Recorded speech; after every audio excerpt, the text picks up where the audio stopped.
Hello and welcome to Seoul Incheon International Airport. Today we're flying from here out to Tokyo Narita with Korean Air. Our journey begins at Seoul Incheon's Terminal 2.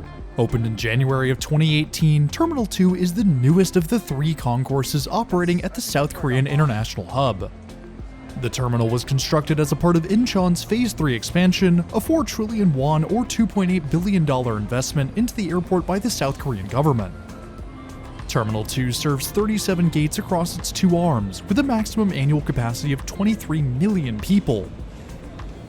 Construction is underway to more than double that capacity, increasing Terminal 2's capabilities to 52 million people.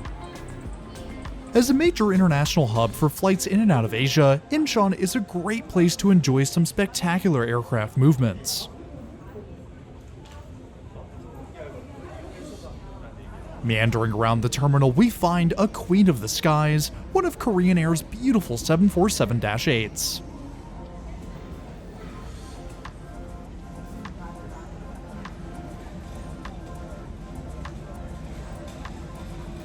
With the aircraft pushed back from the gate, the pilots start up the 4 GEnx engines, the APU intake flap closing as the aircraft comes to life.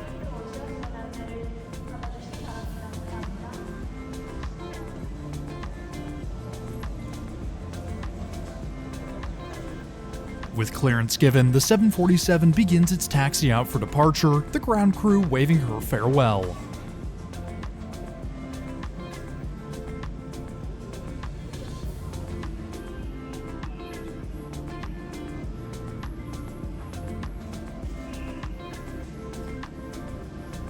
We've got about 45 minutes before boarding begins, which is plenty of time to enjoy a few rounds of today's video sponsor, War Thunder. War Thunder is a free-to-play large-scale multiplayer action game featuring ground, air, and naval combat. War Thunder is available on PC, PlayStation, Xbox, and Mac. Graphics, physics, and sound in War Thunder are constantly improving, so the game looks stunning and allows players to immerse themselves in the atmosphere of a real war with the dynamics of a Hollywood blockbuster. War Thunder allows you to play the way you want, break through the front line in a tank, cover ground vehicles from a helicopter, or participate in fighter battles amongst the clouds. Different types of equipment fight together on the same map. And with War Thunder's new Seek and Destroy update, players can pilot the famous Dutch Fokker G1A, among other Benelux aircraft, and experience new homing missiles that make aerial battles even more thrilling. Plus, you'll be able to experience intense aviation and naval battles across 2 new maps, Mysterious Valley and Bering Sea. Download War Thunder for free using the link in the description. All new players and those who haven't played for half a year or more will receive some special bonuses, week-long rentals and free unique skins for the P-40E1 aircraft and M4 tank, a special Eagle of Valor decorator, 100,000 Silver Lions, 3 premium vehicles for free, and more. Hurry up, the American vehicle bonus season will end soon. Thanks again to War Thunder for sponsoring today's video. Our aircraft soon arrives at Gate 263, one of Korean Air's Airbus A321neos, registration Hotel Lima 8529er, will be our ride over to Japan today, the aircraft delivered in June of 2023. Boarding begins once the previous flight clears out. Heading down the jetway, we briefly stop to catch one of Korean's 787s on pushback before continuing down to our aircraft.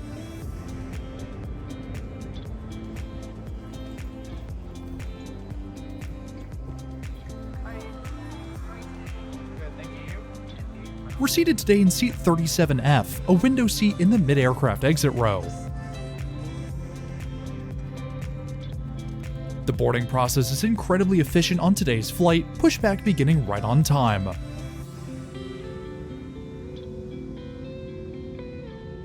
Our taxi out to runway 34 right is brief, our A321 following a Korean A330 out for departure. Lining up on the runway, the pilots advance the throttle levers to toga, and away we go.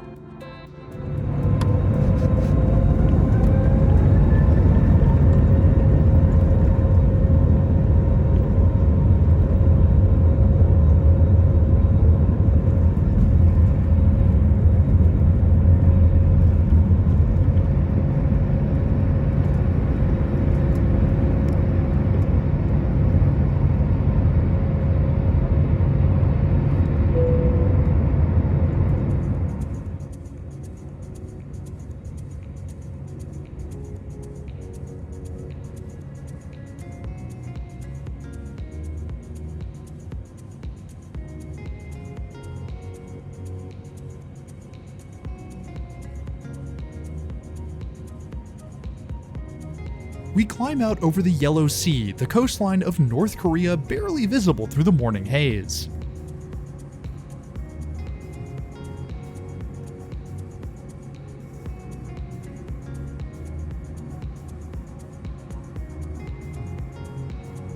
Turning back around, we head east over South Korea towards the Sea of Japan.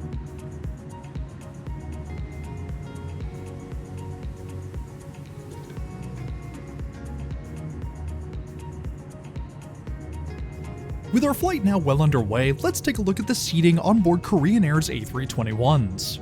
Economy seats on Korean Air's A321 offer 31 to 32 inches of pitch and 17.8 inches of width, the exit row adding an extra 6 inches of pitch to our seat. Korean Air requires that all bags of exit row passengers be stored in the overhead compartments. This leaves the space beneath the next row completely free to stretch out and really get comfortable. The seat back pocket is comparable to other narrow-body aircraft and includes the safety information card, magazine, and other helpful information about our flight. The tray table has been shortened significantly from the usual A321 setup to make room for the massive entertainment screens. Each screen can tilt up and down to the passenger's liking, built into which is a USB port and headphone jack. Above each row are the standard Airbus lights, air gaspers, and attendant call buttons. Because we're in the first of 2 mid-aircraft exit rows, the seat recline function has been removed to prevent reclined seats blocking the exit behind. It's hard to sit in our seat and ignore the 13-inch HD displays built into the seat back, so let's take a look at what they offer. Korean Air's entertainment system includes a variety of movies and TV shows in many languages, with Bluetooth pairing built in for wireless headphones. For the aviation enthusiast, FlightPath 3D is also included in the suite of infotainment offerings. The system includes a regular map, 3D render of our aircraft, window views, and a cockpit view for the real nerds out there.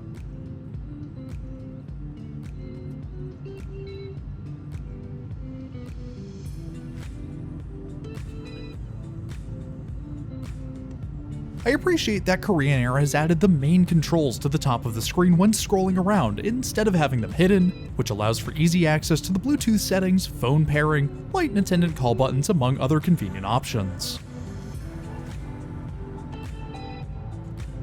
Although they're bright and high quality, each screen is built with a gloss finish, which means reflections are a serious problem. Despite only being a 2.5-hour flight, economy passengers are served a full meal on board. The meal today includes a beef stroganoff main course with a side of a roll, pineapple, and almond and sweet potato salad. Although it doesn't look the best, the stroganoff is very tasty. The beef comes paired with a serving of mashed potatoes and steamed veggies. The meat is tender and the sauce is savory and delicious. I gotta hand it to Korean Air for serving a full meal on such a short flight, and I wish other airlines would follow suit. The world outside is just clouds and sea as we cruise at 31,000 feet.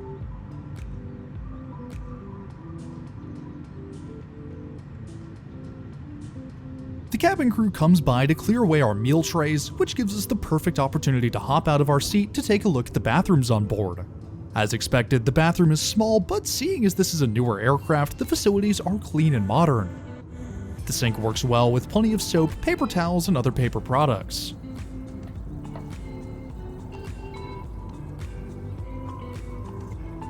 Korean Air also offers hand lotion in their bathrooms, as cabin air can get quite dry on longer flights.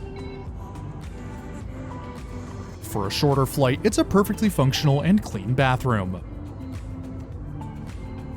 Returning to our seat, the sea below has been replaced by Central Japan, the low-hanging cloud cover obscuring the neighborhoods below.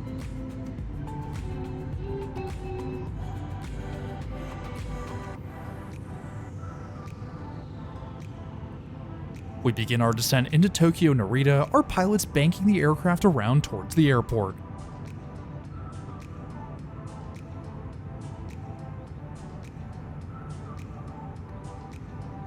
After a bit of cloud surfing, we descend into the mist and haze of Tokyo, our aircraft touching down on runway 16 left.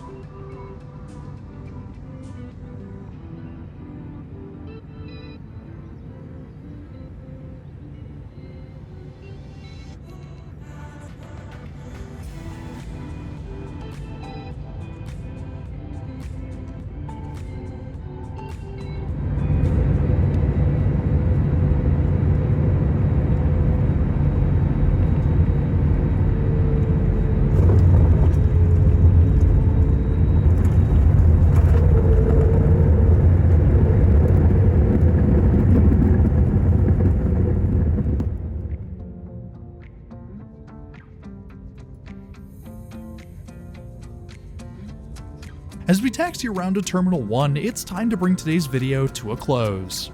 If you're new around here, I would really appreciate it if you hit that subscribe button down below. It's totally free and it really helps support the channel.